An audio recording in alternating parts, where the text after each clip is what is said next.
There is a fire raging inside you right now. It's the kind of fire that devours your peace and turns your mind into chaos. The source, you ask? It's anxiety, a relentless enemy that you invite in every moment you fear the future and dwell on the past. But here is the hard truth. You are not helpless. Anxiety is not your master unless you allow it. Today, we're dismantling the chains that bind you, using the timeless wisdom of Stoicism.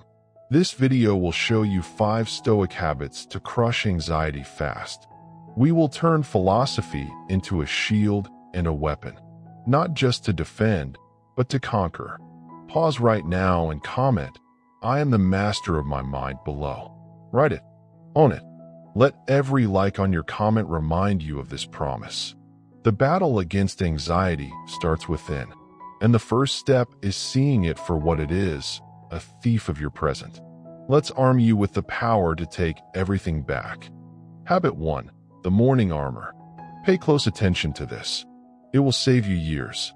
Imagine Marcus Aurelius, the Roman emperor, before the sun even rises. He sits alone in his tent, surrounded by scrolls and maps, readying his mind. He pens this thought in his journal. When you arise in the morning, think of what a precious privilege it is to be alive, to breathe, to think, to enjoy, to love. Marcus didn't have the luxury of remaining in bed, letting the waves of anxiety crash in. He armed himself with perspective. He knew each dawn was not just another day, but a new battle against fear and doubt. His morning routine was his armor, a mental fortress against the chaos that awaited. This is the story, a simple habit, yet it holds the power to transform. It is called the morning armor. Now, here's what that means for you. Morning armor is your chance to set the tone for the day. It's how you turn the first moments of your morning into a shield, the secret weapon against the anxiety that lurks. You see, your mind is most vulnerable when you wake. It's either a sponge for negativity or a garden for growth. You decide. But here is the part nobody talks about. Most people start their day by checking their phones. Messages, bad news, endless notifications. They let the world dictate their mood before their feet even touch the floor.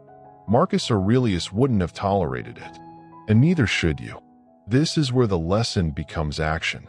When you wake up tomorrow, do not reach for your phone. Instead, breathe deeply and take a moment to express gratitude. Be thankful for the air in your lungs and the opportunity to fight another day.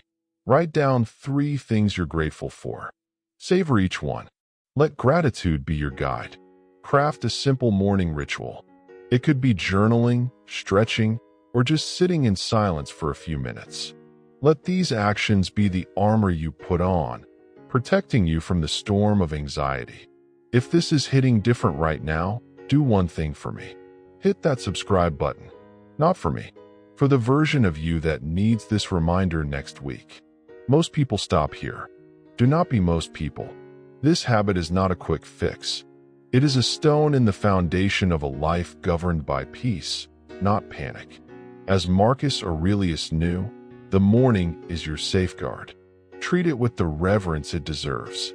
But knowing this alone is not enough, because there is something even more dangerous. Habit 2, the mind fortress.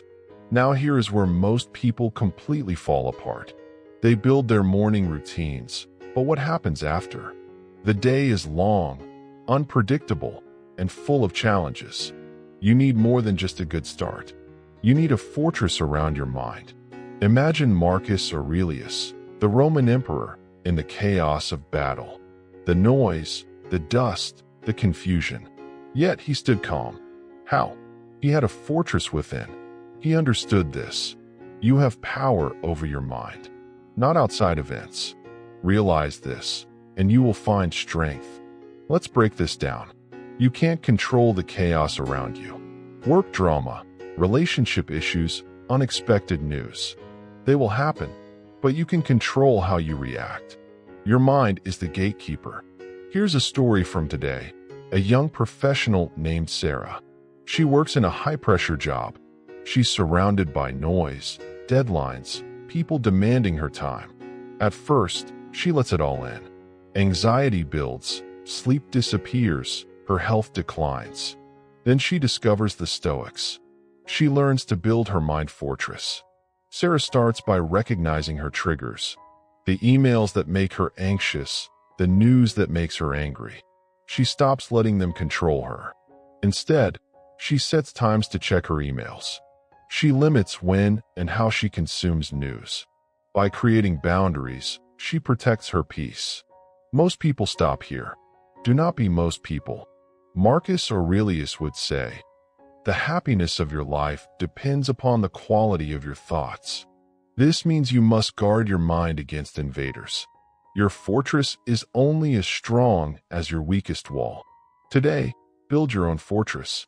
Identify what shakes your peace. Write it down. Then decide how you will protect your mind against it. Set boundaries. Stick to them. No exceptions. If this is hitting different right now, do one thing for me. Hit that subscribe button. Not for me. For the version of you that needs this reminder next week. Your mind is a precious thing. Treat it as such. Most people let their thoughts run wild. They react without thinking. Not you. You will be the master of your mind. But knowing this alone is not enough. Because there is something even more dangerous. Habit 3. The gratitude grenade. Now here is where most people completely fall apart. They forget the single action that can turn anxiety into strength. Imagine this. A Roman general stands in the middle of a battlefield. His name is Marcus Aurelius. The weight of command rests on his shoulders. His soldiers look to him, waiting for orders. The enemy presses close, and fear whispers doubts in his ear. Yet, he remains steady. Why? Because Marcus wields a powerful weapon. Gratitude. In the quiet moments, he writes in his journal, "When you arise in the morning, think of what a privilege it is to be alive, to think, to enjoy, to love." Marcus knows that gratitude can shift focus from what is wrong to what is right.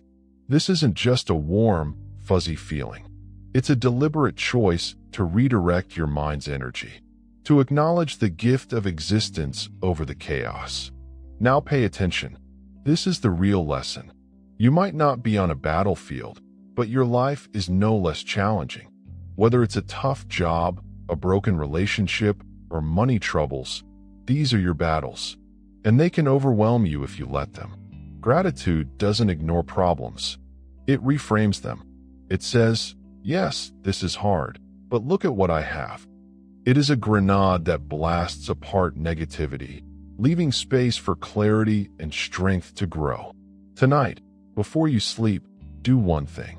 Write down 3 things you are grateful for. They don't need to be big, just true. Maybe it's the roof over your head, a friend who listens, the sun breaking through clouds. Write them down. Feel them. If this is hitting different right now, do one thing for me. Hit that subscribe button. Not for me. For the version of you that needs this reminder next week. Most people stop here. Do not be most people. Action creates change. Gratitude is not passive. It demands you to act. Start each day by thinking of what you have, not what you lack. In doing so, you harness the power of the gratitude grenade. But knowing these actions alone won't get you far. You need something more.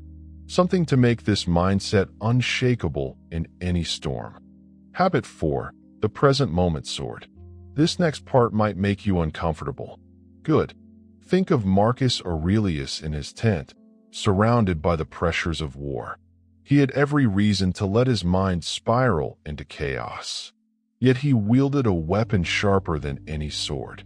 His focus on the present moment. In his journal, he wrote, "Confine yourself to the present." What does that mean? Ignore the noise of yesterday's failings and tomorrow's fears. Live right now. Picture a young professional, Emma, sitting at her desk. Her mind is a whirlwind of past mistakes and future anxieties. Her job feels like balancing on a tightrope, and the fear of falling is all-consuming. But what if Emma could cut through that chaos with the present moment sword? Here's the thing.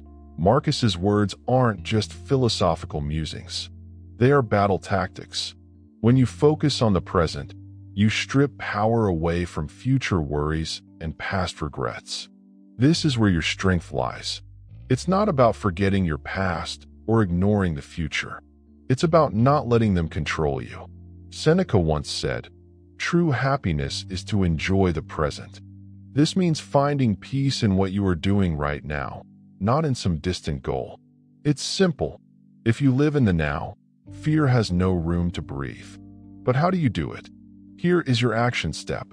Once a day, stop whatever you're doing. Close your eyes and take a deep breath.